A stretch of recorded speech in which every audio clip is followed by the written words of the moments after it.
Пратениците во британскиот парламент и по трет пат го офрлија договорот на премиерката Тереза Меј со европските власти, со што излегувањето на Британија од ЕУ влегува во нова, уште покомплицирана фаза.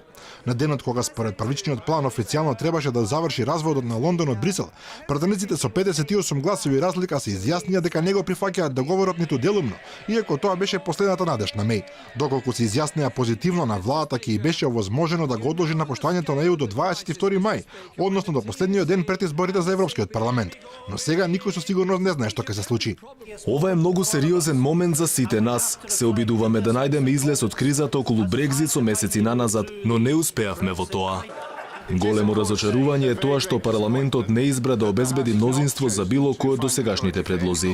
Во Брисел се зборува за две сценарија: Британија да ја напушти Унијата на 12 април без договор, така наречен тврд Брекзит, или Лондон да побара ново одложување на иступувањето, иако не се знае дали е тоа воопшто прифатливо за Брисел. Сега се зборува за две сценарија: Британија да ја напушти Унијата на 12 април без договор, така наречен тврд Брекзит, или Лондон да побара ново одложување на иступувањето, иако не се знае дали е тоа воопшто прифатливо за Брисел.